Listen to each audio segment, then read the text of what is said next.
이봐요, 사돈. 여기가 어딘 줄 알고 그런 거지 같은 꼴로 온 거예요? 우리 장손한테 병 옮기려고 작정했어요?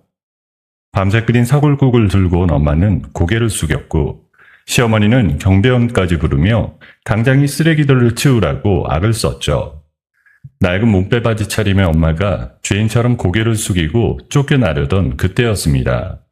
여사님, 오신다는 말씀도 없이 어쩐 일이십니까?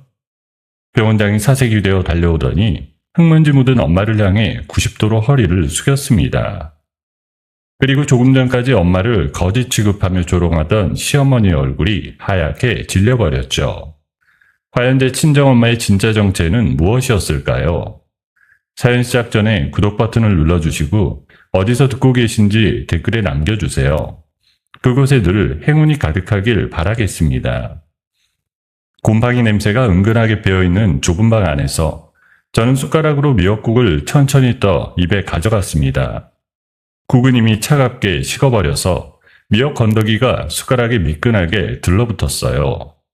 제가 있는 이 산후조리원은 큰 의료재단이 가지고 있는 낡은 별관이었는데 곧 헐어버릴 예정이라 어디 성한 곳이 없는 그런 건물이었습니다. 벽 안쪽으로는 페인트가 들떠 일어나 있었고 천장 구석에는 물이 센 자국이 누렇게 번져 있었죠. 창문 틈으로 비집고 들어오는 찬바람이 갓 낳은 아이의 이불자락을 자꾸만 흔들어서 저는 몇 번이고 일어나 이불을 여며줘야 했습니다. 대기업 과장 사모님 소리를 듣는다는 제가 이런 데서 몸조리를 하고 있다는 게 누가 봐도 우습기만 했습니다.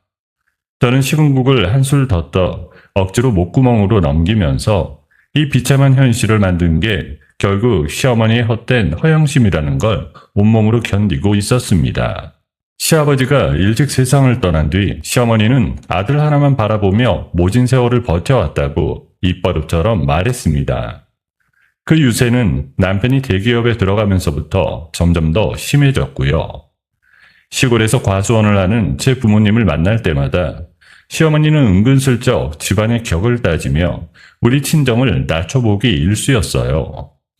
명절에 친정에서 보낸 사과 한 상자를 받아들고도 시어머니는 이런 걸 누가 요즘 먹느냐며 입을 비죽거렸습니다. 남편은 워낙 성실한 사람이라 회사에서 두루 인정을 받았고 들어간 지 몇 년 만에 가장 어린 나이로 과장 자리에 올랐습니다. 집안이 경사가 났다며 시어머니가 동네방네 자랑을 하고 다닐만 했죠. 하지만 그 뒤에는 누구도 모르는 비밀이 하나 깊숙이 숨어 있었습니다. 사실 제 친정엄마가 남편 회사의 높은 사람들에게 자기 정체를 철저히 감춘 채 베일에 쌓인 투자사 대리인을 내세워 조용히 막강한 힘을 써준 것이었죠. 남편의 그 빠른 출세 뒤에 친정엄마의 보이지 않는 손길이 있었다는 걸 그때는 저 말고 아무도 알지 못했습니다. 상견례 자리에서부터 저희 엄마를 과수원 촌뜨기라며 깎아내리던 시어머니를 보며 엄마는 그 속내를 단번에 알아차리셨어요. 그날 집으로 돌아오는 차 안에서 엄마가 운전대를 잡은 채로 제 손을 가만히 끌어다 주며 말했습니다. 서윤아, 우리 집 형편은 시댁에 절대 말하지 마. 네가 중간에서 괜히 시달릴까 봐 그래.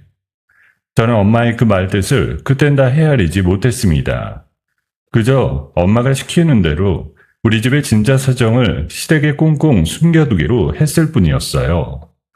제가 아이를 가졌다는 소식을 처음 알렸을 때만 해도 시어머니는 친척들을 불러 모아놓고 큰 소리를 떵떵 쳤습니다.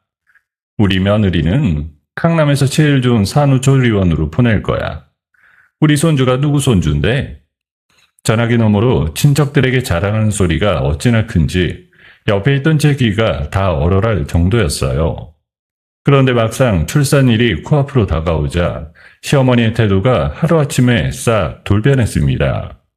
남편이 승진 기념으로 받은 두둑한 보너스를 시어머니는 자기가 맡아서 잘 굴려주겠다는 핑계를 대며 통째로 가로채 갔어요. 그러고는 제게 변두리에 있는 형편없는 싸구려 조리원을 일방적으로 통보했습니다. 전화기 너머로 들리는 시어머니의 목소리에는 미안함이라고는 한 점도 묻어있지 않았어요. 거기가 조용하고 좋아. 아가, 너도 시끄러운 데보다 거기가 훨씬 낫지? 저는 입술을 깨물며 입을 다물 수밖에 없었습니다. 뱃속의 아이를 생각하면 시어머니와 얼굴 붉히며 싸울 수가 없었으니까요. 더 기가 막힌 건 시어머니가 남편에게는 전혀 다른 거짓말을 늘어놓았다는 겁니다. 며느리가 화려한 걸 싫어해서 일부러 조용한 외곽을 골랐다고 남편을 감쪽같이 속여 넘겼어요.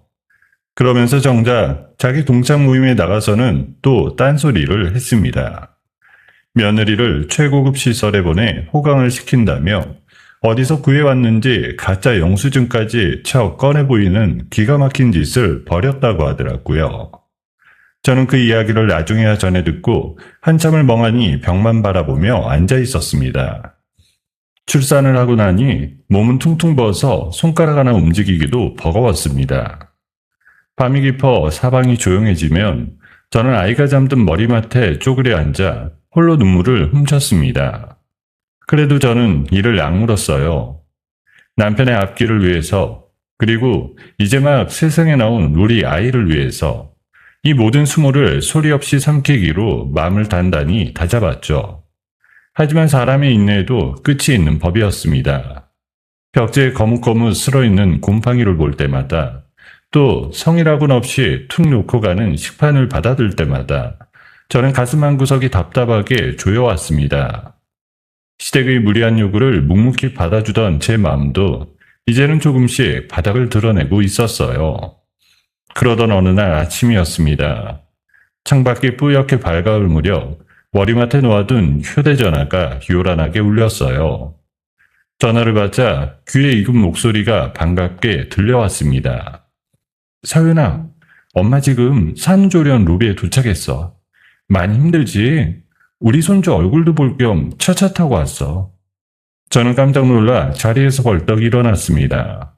연락도 없이 시골에서 차차를 타고 올라오신 엄마가 지금 이 낡은 건물 로비에 와 계신다는 거였죠. 수화기를 든 제 손이 가늘게 떨려왔습니다. 방이 몇 호실이라고 했지? 엄마가 짐 들고 얼른 올라갈게. 저는 황급히 슬리퍼를 발에 꿰며 방문을 열어젖혔어요. 가슴 한쪽이 알 수 없는 불안으로 두근두근 뛰기 시작했습니다. 그날 오전 남편이 출근하고 한두 시간쯤 지났을 무렵에 시어머니가 조리원에 들렀습니다. 며느리 얼굴 한번 비추며 생색이나 낼 겸 들른 모양이었어요. 그런데 복도로 들어서던 시어머니가 양손에 무거운 보따리를 잔뜩 든 채 제 방을 찾고 있던 친정엄마와 정면으로 딱 마주치고 말았습니다. 엄마는 새벽부터 바디를 하다가 부랴부랴 올라오시느라 옷이며 손등이며 흙먼지가 잔뜩 묻어 있었어요. 빛바랜 작업복 위에 낡은 몸빼 바지를 입고 손에는 밤새 끓인 국통과 반찬 보따리를 주렁주렁 든 차림이었어요. 그 행색을 머리끝부터 발끝까지 위아래로 훑어보던 시어머니의 얼굴이 순식간에 보기 싫게 일그러졌습니다. 시어머니는 엄마가 정성껏 쌓은 사골국통을 마치 더러운 벌레라도 보듯 쳐다봤어요. 그러더니 코를 손으로 틀어막으며 다짜고짜 모진 말을 쏟아내기 시작했습니다. 아이고, 이게 무슨 냄새야? 우리 집 개에도 그런 옷은 안 입어요. 사돈은 도대체 차림이 그게 뭡니까? 엄마는 뭐라 말을 하려는 듯 입을 달싹였지만 시어머니가 그 틈을 조금도 주지 않았습니다. 갓 태어난 귀한 손주한테 무슨 평균이라도 옮기려고 작정을 했어요? 어디서 그런 꾀지지한 꼴을 하고 여길 찾아와? 복도가 쩌렁쩌렁 울릴 만큼 시어머니 목소리가 날카로웠습니다. 그 소란에 조리원 직원들이 무슨 일인가 싶어 하나둘 고개를 내밀었고 다른 방에 있던 산모들까지 복도로 모여들기 시작했습니다. 사람들의 시선이 온통 흙 묻은 작업복 차림의 엄마에게로 쏠렸습니다. 엄마는 행여나 딸인 제 입장이 난처해질까봐 그 모진 말을 다 듣고도 끝내 아무런 대꾸를 하지 못했습니다. 마치 큰 죄라도 지은 사람처럼 고개를 푹 숙인 채 국톡이 든 보따리만 두 손으로 꼭 끌어안고 계셨습니다. 평생 누구한테 큰 소리 한번 들어본 적 없는 엄마가 딸 때문에 그렇게 고개를 숙이고 계셨던 거예요. 저는 바깥의 소란이 심상치 않아 병실문을 살며시 열어봤습니다. 그 순간 제 눈앞에 펼쳐진 광경에 저는 그대로 그 자리에 얼어붙고 말았습니다. 사람들이 삥 둘러선 한가운데서 시어머니가 제 엄마를 향해 삿대질을 하고 있었던 거예요. 엄마는 고개를 들지도 못한 채 그 수모를 고스란히 받아내고 있었습니다. 순간 제 가슴 속에서 뜨거운 것이 울컥 치밀어 올랐어요. 피가 거꾸로 솟는다는 말이 어떤 건지 그때 처음으로 온몸으로 똑똑히 느꼈습니다. 저는 사무복 바람에 맨발로 슬리퍼만 신은 채 복도로 뛰쳐나갔어요. 어머니, 지금 뭐 하시는 거예요? 우리 엄마한테 이게 무슨 짓이에요? 저는 엄마 앞을 가로막고 서서 두 팔로 엄마를 감싸 안았습니다. 그러자 시어머니는 미안해하기는커녕 오히려 더 기세등등해졌어요. 뭘 하긴 뭐래. 근본없는 집안 사람이 이런 데까지 꾸역꾸역 찾아와서 격 떨어지게 분위기를 다 망쳐놓잖아. 시어머니는 마침 소란을 듣고 달려나온 조리원 원장을 향해 손가락질을 했습니다. 원장님, 이 사람들 당장 내쫓아요. 우리 귀한 손주 있는데 이런 사람들 들이면 큰일 나요. 원장은 난처한 얼굴로 엄마와 시어머니를 번갈아 쳐다보며 어쩔 줄을 몰라 했습니다. 그저 두 손을 비비며 죄송하다는 말만 우물거릴 뿐이었죠. 엄마는 울먹이는 저를 가만히 다독였습니다. 서윤아, 괜찮아. 엄마는 정말 괜찮아. 우리 그만 들어가자, 응? 너 몸도 성치 않은데 찬데 나와 있으면 못 써. 엄마는 제 어깨를 토닥이고는 조용히 발걸음을 돌리셨습니다. 그런데 그 야윈 뒷모습에 대고 시어머니가 끝까지 독한 말을 쏘아붙였어요. 다신 우리 아들이 피땀 흘려 번 돈으로 누리는 호사에 숟가락 얹을 생각이랑 꿈도 꾸지 마요. 알아들었어요? 저는 그 말에 입술을 파르르 떨며 획 뒤를 돌아봤지만 엄마가 얼른 제 손을 꼭 잡아 끌었습니다. 우리 모녀는 결국 쫓겨나듯 조리원에서 밀려나고 말았어요. 조리원이 있는 그 낡은 별관은 옆에 붙은 큰 종합병원과 긴 통로로 이어져 있었습니다. 우리는 그 병원 로비까지 떠밀리듯 나와서 잠시 빈 의자에 짐을 내려놓고 나란히 앉았습니다. 엄마는 흐트러진 제 머리카락을 손으로 가만히 쓸어 넘겨주며 연신 괜찮다는 말만 되풀이하셨어요. 울지 마, 우리 딸. 엄마는 이런 거 하나도 안 서러워. 너만 건강하면 엄마는 그걸로 됐어. 저는 그런 엄마의 손등위로 눈물이 뚝뚝 떨어지는 걸 닦을 생각도 못한 채 고개만 푹 숙이고 있었습니다. 엄마, 미안해. 나 때문에 엄마가 이런 소리까지 들어야 하잖아. 그런데 시어머니는 그것으로도 분이 다 풀리지 않았는지 우리를 로비까지 끝까지 쫓아 따라붙었어요. 이번에는 건물 경비원까지 한 사람 대동하고 나타났습니다. 저기 저 사람들이에요. 어서 건물 밖으로 완전히 내보내요. 다신 얼씬도 못하게 단단히 일러요. 시어머니가 우리를 손가락으로 가리키며 험악한 분위기를 한껏 만들어내던 바로 그때였어요. 마침 곧 헐릴 예정인 그 낡은 별관의 재건축 점검을 하러 순찰을 돌던 사람들이 있었던 모양입니다. 병원복도 저편에서 말끔하게 양복을 빼입은 병원 고위직들이 무리를 지어 우리 쪽으로 천천히 걸어오기 시작했어요. 그중 맨 앞에서 걸어오는 사람의 얼굴을 저는 그때까지만 해도 전혀 알아보지 못했습니다. 병원 로비 한복판으로 양복을 빼입은 무리가 점점 가까이 다가왔습니다. 그 한가운데 선 사람은 이 큰 종합병원에서 가장 높은 자리에 있는 병원장이었어요. 여러 수행원들을 줄줄이 거느리고 순찰을 돌던 병원장이 소란이 벌어진 로비 쪽으로 발걸음을 옮겨온 겁니다. 조금 전까지 팽팽하게 당겨져 있던 공기가 그 등장으로 또 한 번 묘하게 바뀌는 게 느껴졌습니다. 시어머니는 병원장을 알아보자마자 표정을 싹 바꿨습니다. 조금 전까지 우리 엄마한테 사태질을 하던 그 사람이 맞나 싶을 만큼 갑자기 점잖고 품위 있는 어른인 척 가식적인 미소를 지었습니다. 아유, 병원장님, 마침 잘 오셨어요. 글쎄, 여기 웬 무단 침입자가 들어와서 제가 막 내보내려던 참이었습니다. 세상에 별일이 다 있죠? 시어머니는 마치 자기가 이 큰 병원에 품격 있는 어른이라도 되는 양 앞장서서 우리를 손가락으로 가리키며 상황을 그럴듯하게 포장하려 했습니다. 그런데 배 원장은 시어머니 말을 듣는 둥 마는 둥 했습니다. 그의 시선은 시어머니를 지나쳐 경비원 옆에 죄인처럼 고개를 숙이고 서 있던 남루한 작업복 차림의 친정엄마에게 가서 딱 꽂혔습니다. 배 원장의 얼굴이 순식간에 새하얗게 질려 그대로 굳어버렸어요. 마치 믿을 수 없는 것이라도 본 사람처럼 두 눈이 휘둥그레지고 입술이 가늘게 떨렸습니다. 배 원장은 옆에 선 수행원들을 거칠게 밀치며 엄마 앞으로 단숨에 달려왔어요. 그러더니 주변 사람들의 시선은 조금도 아랑곳하지 않고 허리를 90도로 푹 꺾으며 깍듯이 인사를 올렸습니다. 이 사장님, 아니 여기까지 어쩐 일이십니까? 오신다는 말씀이라도 미리 주셨으면 제가 모시고 나왔을 텐데 미처 몰라 뵙고 죄송합니다. 병원장이 큰 소리로 외치다시피 한 그 한마디에 로비 안의 공기가 그대로 꽝 얼어붙었습니다. 방금 전까지 우리 엄마를 거지 취급하며 손가락질하던 사람들의 움직임이 일제히 그 자리에 뚝 멈춰버렸습니다. 조리원 직원도 경비원도 구경하던 산모들도 다들 눈만 껌뻑이며 서 있었어요. 이 사장님이라는 그 호칭에 시어머니의 얼굴에서 핏기가 천천히 가시기 시작했습니다. 사실 우리 친정은 그저 시골에서 가수원이나 하는 평범한 집이 아니었어요.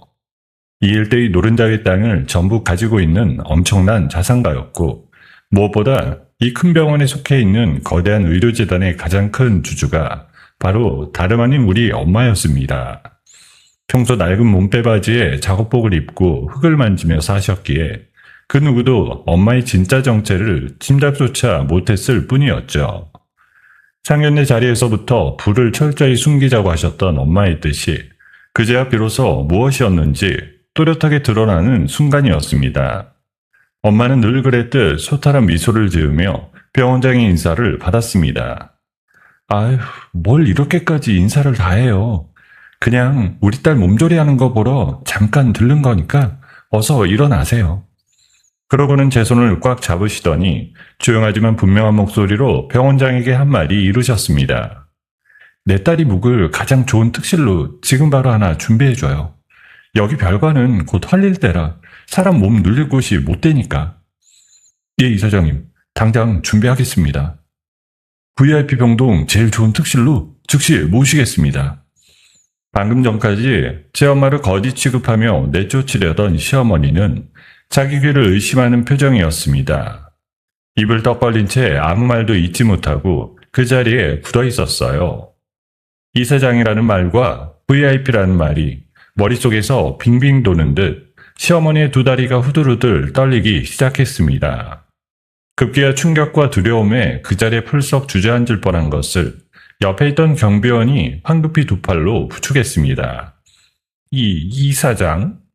그게 무슨 소리야? 사돈이 어떻게... 시어머니 입에서는 제대로 된 말 한마디가 끝까지 나오지 못했습니다. 배원장과 수행원들은 그야말로 일사불란하게 움직이기 시작했습니다. 누군가는 어디론가 급히 전화를 걸어 특실 준비를 시켰고 또 누군가는 저를 위해 푹신한 최고급 휠체어를 순식간에 끌고 와 대령했죠. 그리고 엄마가 밤새 정성껏 끓여온 그 사골국통, 조금 전까지 벌레 취급받으며 코를 막게 했던 바로 그 국통은 이 병원의 부원장이라는 사람이 두 손으로 소중하게 받쳐들고 앞장서서 걸어가기 시작했습니다. 저는 그 모습을 가만히 지켜보며 코끝이 시큰해졌어요. 엄마가 새벽부터 딸 먹이겠다고 끓여온 그 국이 이제야 비로소 제대로 된 대접을 받는 것 같았습니다. 수행원들은 휠체어에 앉은 저와 엄마를 VIP 전용 엘리베이터로 정중하게 안내했습니다. 화려한 대리석이 반들반들하게 깔린 엘리베이터 앞에 서니 마치 조금 전과는 완전히 다른 세상에 온 것만 같았어요. 저는 휠체어에 앉은 채로 천천히 고개를 돌려 로비 한가운데를 다시 한번 바라봤습니다. 그곳에는 시어머니가 넋이 완전히 나간 얼굴로 멍하니 서서 두 손을 어디 둘지 몰라 벌벌 떨고 있었습니다.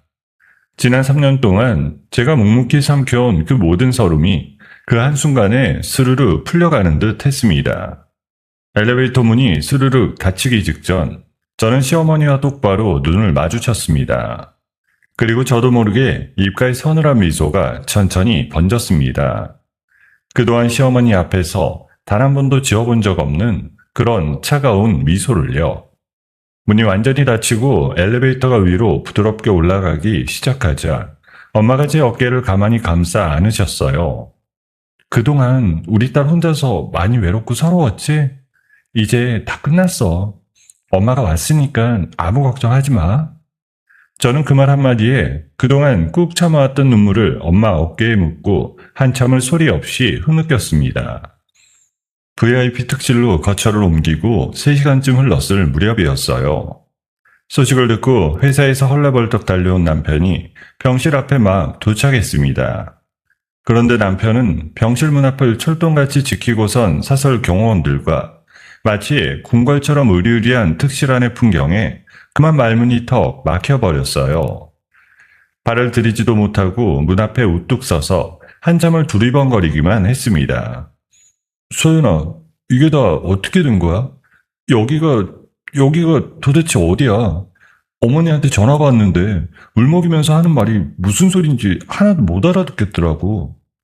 저는 푹신한 침대에 기대 앉은 채 남편을 가만히 바라봤어요. 뭐라고 먼저 말을 꺼내야 할지 몰라 입술만 달싹이고 있는데 곁에 계시던 엄마가 조용히 남편을 자리로 데려가 앉히셨어요. 자네, 거기 좀 앉아보게. 내가 오늘은 그동안 묵혀뒀던 이야기를 다 털어놔야겠어. 자네도 이제는 알아야 할 일이야. 엄마는 그동안 제가 시어머니의 허영심을 묵묵히 감당하며 어떻게 살아왔는지를, 그리고 오늘 아침 로비에서 무슨 일이 있었는지를 하나도 숨기지 않고 전부 이야기하셨어요. 승진 보너스를 시어머니가 자기가 맡아주겠다며 통째로 가로챈 일도, 곰팡이 쓴 싸구려 조리원에 제가 홀로 방치되어 있던 것도, 오늘 아침 친정엄마가 사람들이 다 보는 앞에서 거지 취급을 받으며 문전박대당할 뻔한 일까지 전부 다 얘기했습니다. 이야기를 가만히 듣고 있던 남편의 얼굴이 점점 벌겋게 달아올랐어요. 주먹을 꽉 쥔 손등이로 핏줄이 돋아나는 게 보였습니다. 그게 정말이야? 서윤아, 나는 어머니가 당신이 조용한 데를 원해서 일부러 거기로 정했다고만 알고 있었어. 그 보너스도 당연히 어머니가 잘 보관하고 계신 줄로만 알았고. 남편은 차마 제 얼굴을 똑바로 쳐다보지 못한 채 고개를 떨궜습니다. 당신이 회사 일로 밤낮 없이 바쁜 거 아니까. 괜한 걱정거리 하나도 얹어주기 싫어서 말 안 한 거야. 이제 다 지난 일이야. 그런데 엄마는 거기서 멈추지 않으셨습니다. 남편이 가장 충격받을 만한 이야기를 그 마지막 진실까지 차분하게 마저 꺼내놓으셨어요. 그리고 한 가지 더 자네가 알아둬야 할 게 있어. 자네가 그 어린 나이에 과장을 단 거, 그게 다 자네 혼자 힘으로만 된 게 아니야. 내가 재단 일을 하면서 직접 나서지는 않고 투자사를 통해서 자네 회사 대표한테 조용히 자네를 한번 잘 봐달라고 말을 넣었었어. 자네가 사야 될 사람이니 어민된 마음에 그런 거지. 엄마의 그 말에 남편의 두 손이 무릎 위에서 부르르 떨렸습니다. 자기 실력 하나만으로 그 자리까지 당당하게 올라왔다고 굳게 믿어왔던 남편에게는 그야말로 뼈를 때리는 진실이었어요. 저는 정말 아무것도 몰랐습니다. 어머니, 제 실력인 줄만 알고 회사에서 어깨에 힘주고 다녔던 제가 지금 너무 부끄럽습니다. 남편은 한참을 그렇게 고개를 푹 숙이고 있었어요. 깊은 수치심과 자괴감이 그 어깨 위에 무겁게 내려앉는 게 눈에 다 보였습니다. 자신의 오만함과 정작 가장 가까운 아내에게 무심했던 지난날을 진심으로 뉘우치는 듯 했습니다. 남편은 천천히 고개를 들어 저를 바라봤어요. 서윤아, 미안해. 내가 너무 무심했어.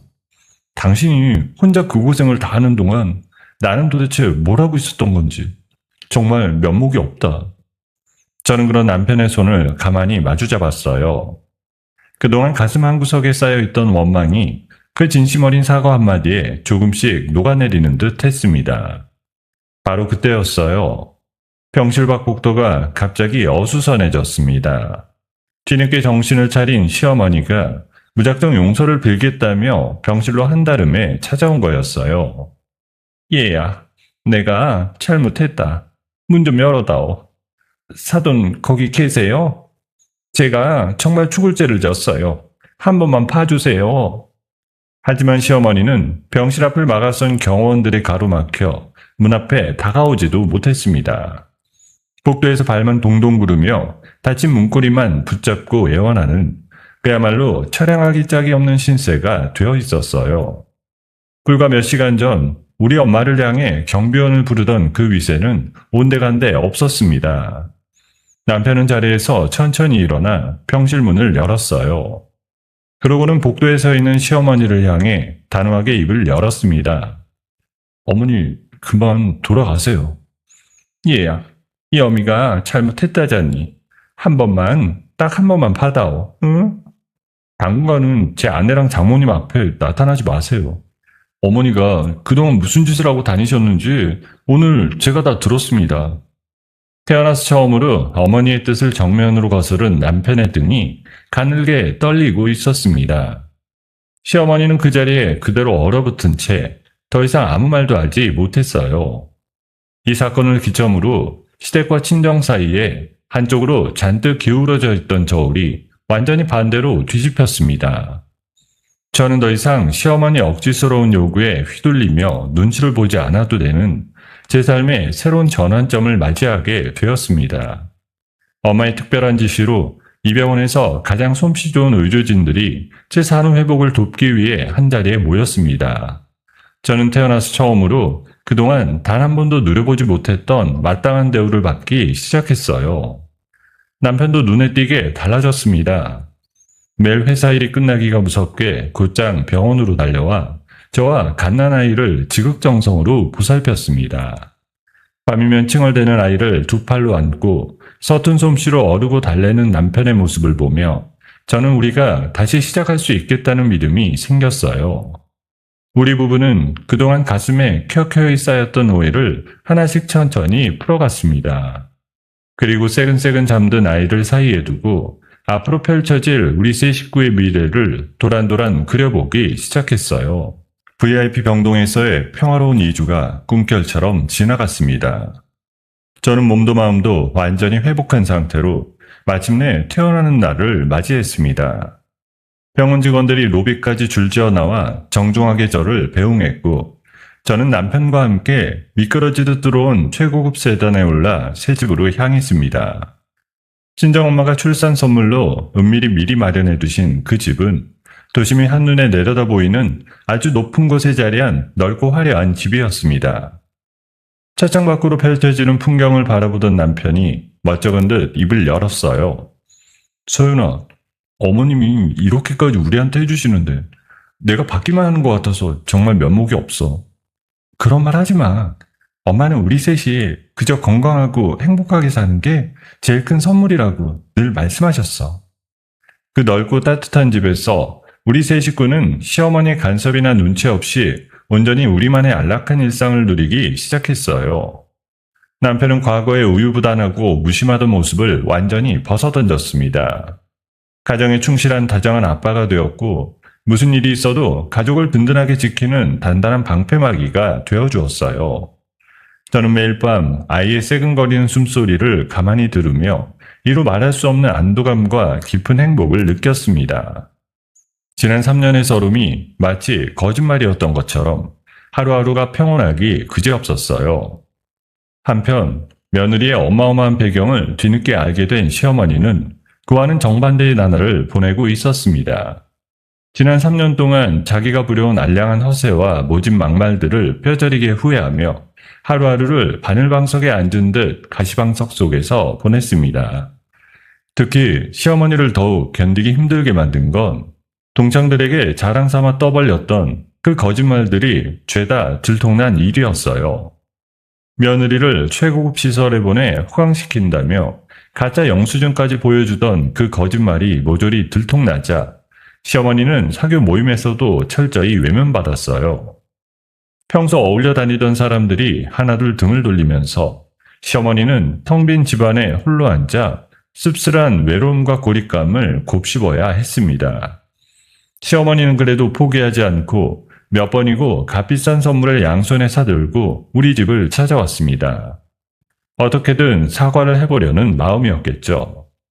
하지만 그때마다 남편의 단호한 거절과 굳게 닫힌 아파트 보안 시스템에 가로막혀 번번이 발길을 돌려야 했습니다. 얘야, 애미다. 이것만 좀 전해주고 가마. 잠깐이면 되는데 우리 선주 얼굴만이라도 한번 보면 안 되겠니? 어머니, 아직은 때가 아니에요. 그만 돌아가세요. 시어머니는 인터폰 화면 너머에서 한참을 서성이다가 결국 어깨를 축 늘어뜨린 채 힘없이 돌아서곤 했습니다. 자기가 뿌린 씨앗을 고스란히 자기가 거두는 그야말로 자업자득의 쓰디쓴 맛이었어요. 그렇게 시간이 흘러 저는 아이의 100일 잔치를 치르게 되었습니다. 친정엄마의 든든한 지원 아래 잔치는 재단이 소유한 최고급 호텔의 가장 넓은 연회장에서 성대하게 열렸습니다. 이날 모인 손님들 중에는 남편의 직장 상사들도 여럿 자리하고 있었어요. 불과 얼마 전까지만 해도 남편을 그저 나이 어린 과장으로만 가볍게 대하던 사람들이었죠. 그런데 이날만큼은 다들 저와 친정엄마 앞에서 허리를 연신 굽신거리기 바빴습니다. 아유, 사모님, 그동안 정말 몰라 뵀습니다. 아드님, 아니, 우리 과장님이 정말이지 보통 인물이 아니십니다. 앞으로 잘 좀 부탁드립니다. 저는 그 모습을 지켜보며 속으로 조용히 웃었습니다. 세상 인심이라는 게 이렇게 한순간에 손바닥 쥐집듯 바뀌는구나 싶었습니다. 불과 몇 달 전 곰팡이 쓴 조리원에서 식은 미역국을 삼키던 그 비참한 날들이 아득하게만 느껴졌어요. 이제 모든 것이 제자리를 찾은 듯 했습니다. 남편의 직장 생활도 장모님의 후광 아래 그저 탄탄대로를 달릴 일만 남은 것처럼 보였어요.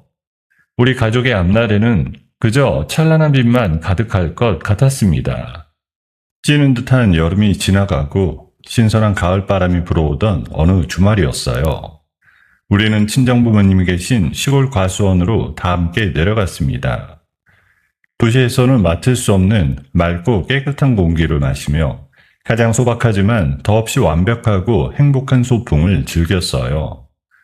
빨갛게 익어가는 사과나무 가지 사이로 따스한 가을 햇살이 눈부시게 쏟아졌습니다. 아유, 우리 강아지. 할아버지 닮아서 아주 잘생겼네. 그렇지? 우리 손주 보려고 할아버지가 이 사과를 이렇게 정성껏 키웠단다. 장인어른, 이 사과 정말 달고 맛있습니다. 제가 살면서 먹어본 사과 중에 단연 제일이에요. 저는 그 정겹고 따뜻한 풍경을 휴대전화 카메라에 하나하나 정성껏 담았습니다. 넓은 가수원 한가운데서 남편과 친정 부모님이 아이를 안고 환하게 웃는 그 모습을 저는 오래오래 간직하고 싶었습니다. 자, 다들 여기 좀 보세요. 하나, 둘, 셋. 찰칵하는 경쾌한 소리와 함께 우리 가족의 가장 행복한 한순간이 사진 속에 고스란히 담겼어요. 저는 그 사진을 들여다보며 제 인생에서 가장 빛나고 가장 평화로운 절정의 순간을 온몸으로 만끽하고 있었습니다. 따스한 가을 햇살과 사랑하는 가족, 그리고 제품 안에서 곤히 잠든 우리 아이까지. 저는 이 행복이 영원히 언제까지나 계속될 거라고 조금도 의심하지 않았습니다.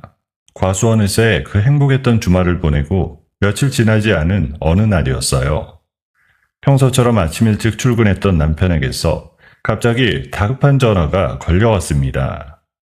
수화기 너머로 들려오는 남편의 목소리는 사색이 되어 잔뜩 떨리고 있었어요.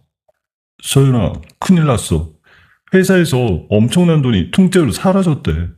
횡령사건이 터졌는데 글쎄 그게 다 내 책임이라는 거야. 이게 말이 돼? 그게 무슨 소리야. 당신이 왜 그 책임을 져? 당신이 가져간 것도 아닌데. 저는 너무 놀라 손에 들고 있던 컵을 떨어뜨릴 뻔했습니다. 알고 보니 남편의 든든한 배경을 회사에서 유일하게 알고 있던 전임 대표가 얼마 전 지병으로 갑자기 쓰러져 자리를 비운 상태였어요. 그 속사정을 전혀 모르던 남편의 직장 상사, 김 본부장이 바로 그 틈을 노리고 일을 벌인 거였습니다. 김 본부장은 회사의 모든 재무 기록을 교묘하게 조작했어요. 그러고는 최근 팀의 핵심 사업을 도맡아 하던 남편에게 그 막대한 횡령의 책임을 전부 뒤집어 씌워 버렸습니다. 남편은 자기 결백을 밝히려고 이리저리 뛰어다니며 증거를 찾아 헤맸습니다. 하지만 회사 고위층의 꼬리 자르기식 대응과 편파적인 내부 조사 속에서 남편은 점점 더 철저하게 혼자 고립되어 갔습니다. 그리고 그날 저녁이었어요. 집으로 수사관 여럿이 들이닥쳤습니다. 소윤아, 나 아니야. 나는 정말 아무 짓도 안 했어. 제발 나 믿어줘. 남편은 가족들이 다 보는 앞에서 회사 돈을 빼돌렸다는 혐의로 긴급 체포되어 끌려갔습니다. 영문도 모르고 잠에서 깬 갓난아이의 자지러지는 울음소리가 그 넓은 집안을 처절하게 울렸습니다. 여보, 이게 도대체 무슨 일이야? 안 돼, 가지마. 저는 점점 멀어지는 남편의 뒷모습을 향해 손을 뻗었지만 그저 발만 동동 구를 뿐 아무것도 할 수가 없었습니다. 다음 날부터 뉴스에서는 남편 회사의 비자금 사태가 연일 큼지막하게 보도되었습니다.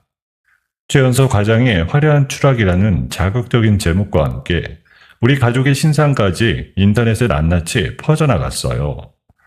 진실이라곤 아무것도 모르는 수많은 사람들이 우리 가족을 향해 손가락질하며 무서운 마녀 사냥을 시작했습니다. 저는 차마 휴대전화를 들여다볼 수조차 없었어요. 남편이 구속됐다는 그 소식은 시어머니에게도 고스란히 전해졌습니다. 뉴스를 통해 하나뿐인 아들의 소식을 접한 시어머니는 그 충격으로 그만 자리에서 쓰러져 응급실로 실려갔습니다. 한순간에 집안의 기둥이던 가장을 잃은 우리 집은 그토록 완벽했던 행복이 와르르 산산조각나며 깊은 절망의 늪으로 빠져들었습니다. 저는 떨리는 마음을 겨우 다잡고 남편을 면회하러 구치소로 향했어요. 유리병 너머로 마주한 남편의 모습에 저는 가슴이 갈갈이 찢어지는 것만 같았습니다.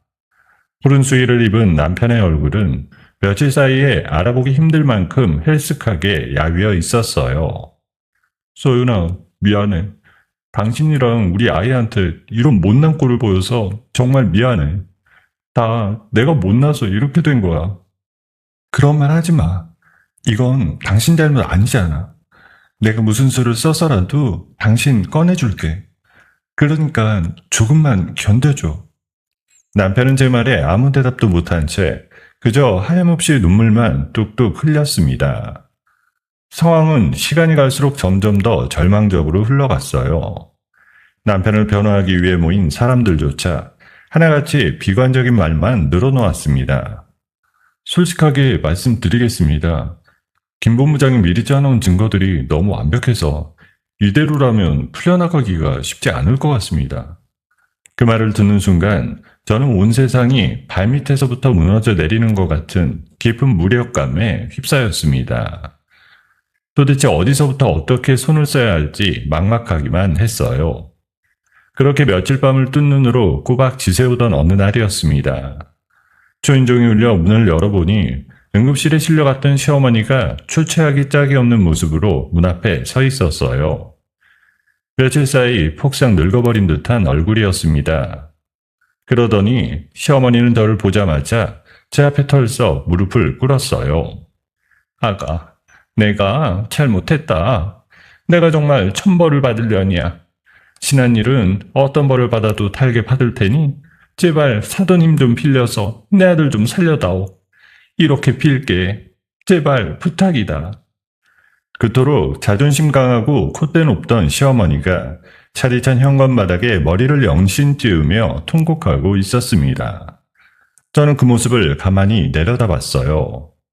지난 3년간의 일들을 떠올리면 미운 마음이 없었다면 거짓말이었겠죠. 하지만 지금은 그런 묵은 감정에 매여 있을 때가 결코 아니었습니다. 어머니, 그만 일어나세요. 이러신다고 해결될 일 아니에요. 저는 무릎 꿇은 시어머니를 두 손으로 잡아 일으켜 세웠습니다. 이제 더 이상 슬픔에 빠져 눈물만 흘리고 있을 시간이 없다는 걸 저는 그제야 분명하게 깨달았습니다. 그동안 깊숙이 숨겨두기만 했던 친정의 힘을 이제 제대로 한번 꺼냈어야 할 때가 온 거였어요. 저는 입술을 굳게 깨물며 남편을 반드시 제 손으로 구해내겠다고 마음을 단단히 다잡았습니다. 시어머니가 무릎을 꿇고 돌아간 다음날 아침이었어요. 저는 날이 밝기가 무섭게 친정엄마에게 전화를 걸어 그동안 벌어진 상황을 하나도 빠짐없이 자세히 설명했습니다. 이야기를 끝까지 다 들은 엄마는 단 한 채 망설임도 없었어요. 서윤아, 걱정 붙들어 매. 우리 사위는 절대로 그럴 사람 아니야. 엄마가 지금 당장 사람 부를 테니까 너는 마음 단단히 먹고 흔들리지 말고 있어. 엄마는 그 즉시 의료재단과 손발을 맞춰온 나라 안에서 가장 실력 좋은 법무팀을 한자리에 불러들였습니다. 저는 더 이상 가만히 앉아 눈물만 흘리고 있지 않았어요. 친정의 막강한 자금력과 사방으로 뻗은 정보망을 총동원해서 이 사건의 진짜 배우인 김 본부장의 뒤를 캐기 시작했습니다. 김 본부장이 최근 1년 동안 어디서 무엇을 했는지, 또 그가 몰래 빼돌려 어딘가에 숨겨놓은 돈이 어디로 흘러갔는지를 밑바닥부터 샅샅이 파헤쳤어요. 며칠 밤낮을 가리지 않고 매달린 끝에 마침내 결정적인 단서가 하나둘 잡히기 시작했습니다. 사모님, 드디어 찾았습니다. 김 본부장이 해외에 유령 회사를 만들어 놓고 그쪽으로 회사 돈을 빼돌린 정황이에요. 그리고 무엇보다 이걸 한번 보십시오. 법무팀장이 내민 서류에는 김 본부장이 남편의 결제 아이디를 몰래 도용해서 이를 꾸민 기록까지 고스란히 남아 있었습니다. 그야말로 빼도 박도 못할 결정적인 증거였어요. 뭐예요? 이게 바로 우리 남편이 아무 죄가 없다는 증거잖아요. 속끝이 가늘게 떨려왔지만 저는 거기서 멈추지 않았습니다. 엄마의 오랜 인맥인 정계와 재계 인사들을 통해 더 깊은 곳까지 파고들었습니다.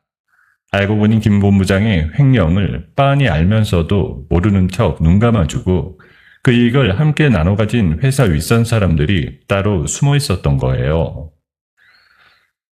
저는 마침내 그 윗선 경영진들의 비리가 빼곡히 적힌 장부까지 손에 넣을 수 있었습니다. 이제 반격을 위한 카드가 빠짐없이 모두 갖춰졌어요. 저는 그동안 확보한 모든 증거 자료를 한데 모아 단단히 챙겨들었습니다. 그리고 남편 회사와 평소 경쟁하던 큰 회사, 또 친정엄마와 오랜 친분이 있던 큰 신문사의 사회부장을 직접 찾아갔어요. 이 안에 모든 진실이 다 담겨 있어요. 부디 이 일을 세상에 알려주세요. 죄 없이 억울하게 누명 쓴 사람이 있다는 걸요. 이게 전부 사실이라면 이건 보통 일이 아닙니다. 제가 책임지고 제대로 한번 다뤄보겠습니다. 며칠 뒤 마침내 전면적인 폭로전이 시작됐어요. 언론을 통해 김 본부장이 저지른 횡령의 실상과 멀쩡한 남편을 희생양으로 삼은 꼬리 자르기 정황이 대대적으로 보도되었습니다. 숨겨졌던 진실이 세상에 환하게 드러나자 그동안 우리 가족에게 손가락질하던 여론이 순식간에 정반대로 뒤집혔어요. 검찰은 곧바로 남편 회사를 상대로 대대적인 압수수색에 들어갔습니다. 빼도 박도 못할 명백한 증거들이 줄줄이 쏟아지자 김 본부장은 결국 모든 걸 포기하고 몰래 외국으로 도망치려 했습니다. 하지만 공항에서 비행기를 타기 직전에 그만 덜미를 잡히고 말았어요. 수사를 받던 김 본부장은 더 이상 버티지 못하고 결국 모든 죄를 자백했습니다. 자기가 회사 돈을 빼돌리고 그 죄를 전부 남편에게 뒤집어 씌웠다는 사실을 낱낱이 털어놓은 거였죠. 그렇게 마침내 진실이 온 세상에 또렷하게 드러났습니다. 검찰이 사건을 처음부터 다시 조사한 결과 남편의 결백이 완벽하게 입증되었어요.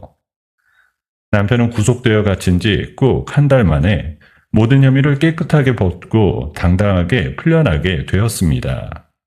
저는 구치소 앞에서 남편이 나오기만을 손꼽아 기다렸어요. 가을바람이 제법 쌀쌀하게 옷깃을 파고드는 아침이었습니다. 굳게 닫혀있던 무거운 구치소 문이 천천히 열리고 그 사이로 마침내 남편이 걸어 나왔어요. 소윤아, 여보. 남편은 저를 보자마자 단숨에 달려와 와라 끌어안았습니다. 저는 한 달 사이 더 야유어버린 남편의 등을 가만히 토닥이며 지옥 같았던 그 시간이 마침내 다 끝났음을 온몸으로 실감했어요. 고생했어. 정말 고생 많았어. 이제 다 끝났어. 다 끝났으니까 됐어. 나 당신 덕분이야. 당신이 아니었으면 나는 영영 이 문을 못 나왔을 거야. 정말 고마워, 서윤아. 우리 부부는 사람들이 오가는 것도 잊은 채 한참을 그렇게 서로를 꼭 끌어안고 놓지 못했습니다. 그런데 그 모습을 저만치 멀찍이서 가만히 지켜보는 사람이 있었어요. 남편이 풀려났다는 소식을 듣고 한 걸음에 달려온 시어머니였습니다. 시어머니는 차마 우리 곁으로 다가오지는 못하고 멀리 떨어진 곳에 우두커니 서서 우리 부부의 모습을 바라보고만 있었습니다. 다행이다. 정말 다행이야. 우리 아들이 살았어. 시어머니의 주름진 두 뺨 위로 안도감과 죄책감이 한데 뒤섞인 뜨거운 회한의 눈물이 하염없이 흘러내렸습니다. 남편이 누명을 벗고 집으로 돌아온 지 한 달쯤 지났을 무렵이었어요. 우리 가족은 친정 부모님을 집으로 모셔 오랜만에 다 함께 둘러앉아 저녁 식사를 하는 자리를 가졌습니다. 김이 모락모락 나는 따뜻한 밥상을 앞에 두고 우리는 그동안 겪었던 폭풍 같은 시간들을 차분히 되짚어 봤어요. 남편이 들고 있던 수저를 가만히 내려놓고는 맞은편에 앉은 친정엄마를 향해 깊이 고개를 숙였습니다. 어머님, 정말 감사합니다. 어머님이 베풀어 주신 그 큰 은혜와 끝까지 저 하나만 믿고 기다려준 서윤이 덕분에 제가 이렇게 살아 돌아왔습니다. 이 은혜는 제가 평생을 두고 갚겠습니다. 무슨 그런 섭섭한 말을 해.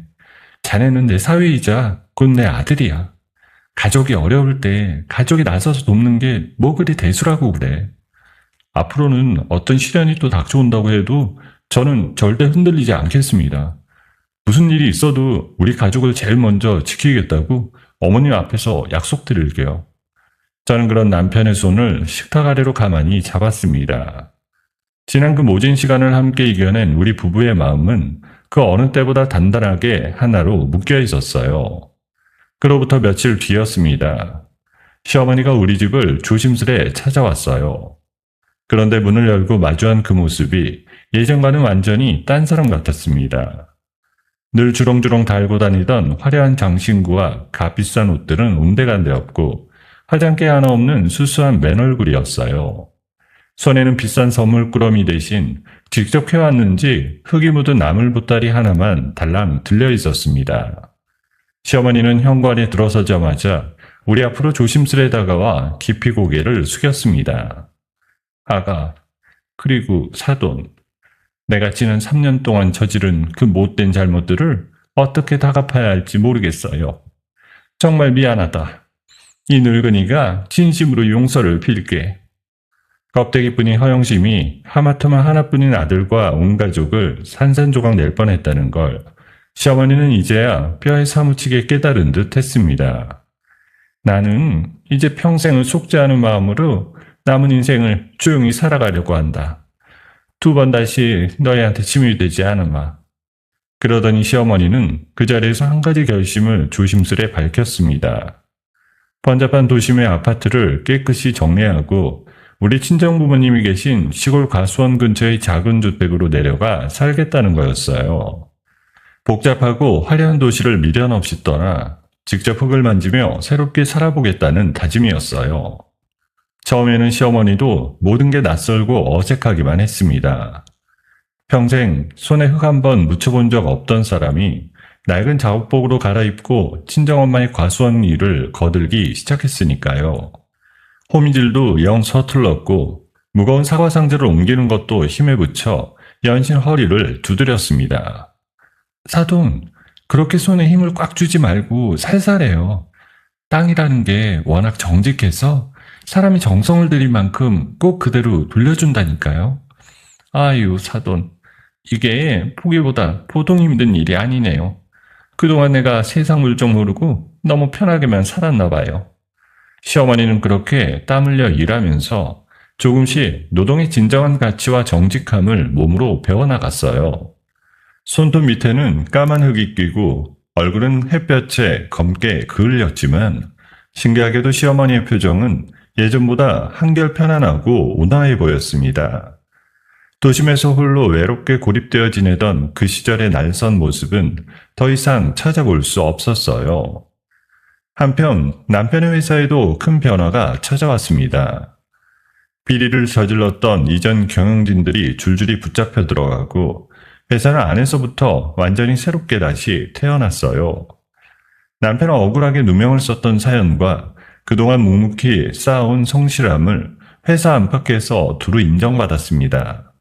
이번에는 그 누구의 도움도 없이 오롯이 자기 실력 하나만으로 회사 혁신을 이끄는 핵심 부서의 팀장으로 정당하게 승진했어요. 소윤아, 이번엔 정말이지 온전히 내 힘으로 해낸 거야. 어머님 도움 하나 없이 정말 내 실력만으로 받은 자리라고. 알아. 당신이 그동안 얼마나 이를 악물고 열심히 했는지 내가 옆에서 다 봤는걸. 정말 자랑스러워, 여보. 그렇게 계절이 또 한 번 바뀌었습니다. 어느덧 우리 아이가 아장아장 첫걸음마를 떼는 그날이 찾아왔습니다. 그날 과수원 마당에는 시어머니와 친정엄마가 나란히 평상에 걸터앉아 새참을 나누어 먹고 있었어요. 며느리 친정을 깔보던 시어머니와 그런 수모를 묵묵히 견디던 친정엄마가 이제는 한 평상에 앉아 정답게 이야기를 나누는 사이가 된 거였죠. 두 분은 손주가 뒤뚱뒤뚱 걸음을 떼는 모습을 보며 누가 먼저랄 것도 없이 손뼉을 치며 환하게 웃었습니다. 아이고, 우리 강아지. 옳지. 할매한테 한번 와봐. 그래, 잘한다, 잘해. 우리 손주. 아유, 우리 손주 좀 봐요. 사돈 닮아서 그런가 다리의 힘이 아주 야무지네요. 빨갛게 잘 익은 사과가 주렁주렁 매달린 나무들 사이로 두 할머니의 정겨운 웃음소리가 가득 울려 퍼졌어요. 저는 남편 곁에 서서 그 평화로운 풍경을 가만히 바라봤습니다. 값비싼 물질이나 헛된 체면 따위가 결코 가족을 지켜주는 게 아니었어요. 서로의 아픔을 따뜻하게 보듬어주고 위기 속에서 두 손을 꼭 맞잡고 함께 견뎌내는 그 마음이야말로 진정한 가족을 완성하는 단 하나의 길이라는 걸 우리는 그 모진 시간을 지나오며 가슴 깊이 깨달았습니다. 흔들리는 과수원 나무 사이로 눈부신 가을 햇살이 따스하게 쏟아져 내렸어요. 저는 환하게 미소 짓는 남편과 제 손가락을 작은 손으로 꼭 쥔 우리 아이의 손을 마주 잡았습니다. 우리 아까 저기 할머니들한테 한번 가볼까? 천천히 엄마랑 같이 가자. 저는 이 평범하지만 그 무엇보다 견고한 행복을 영원히 지켜내겠다고 마음속으로 조용히 다짐하며 따뜻한 흙을 밟고 천천히 발걸음을 내디뎠어요. 눈부신 가을 햇살 아래 우리 가족의 다정한 웃음소리가 너른 가수원 가득 오래도록 번져나갔습니다. 곰팡이 쓴 낡은 조리원에서 식은 미역국을 삼키던 그날부터 사랑하는 남편이 억울한 누명을 쓰고 차디찬 구치소에 갇히던 순간까지 이서윤은 참으로 모진 시간을 견뎌야 했습니다. 하지만 이서윤은 그 모든 시련 앞에서 끝내 무너지지 않았습니다. 눈물만 흘리는 대신 두 손으로 직접 가족을 지켜냈고 자신을 그토록 모질게 대했던 시어머니마저 따뜻하게 품어 안았습니다. 화려한 재력이나 헛된 체면이 아니라 서로의 아픔을 보듬는 마음이야말로 진짜 가족을 만든다는 걸 보여준 이야기였죠. 비참한 현실을 묵묵히 견뎌내고 마침내 따뜻한 봄을 되찾은 이서윤이 앞으로는 흙냄새 가득한 과수원에서 오래오래 행복하기를 바랍니다. 긴 어둠을 이겨내고 다시 일어선 이서윤에게 따뜻한 응원의 한마디를 댓글로 남겨주시면 큰 힘이 될 겁니다. 오늘의 이야기가 마음에 남으셨다면 구독 버튼도 꾹 눌러주시길 부탁드립니다. 감사합니다.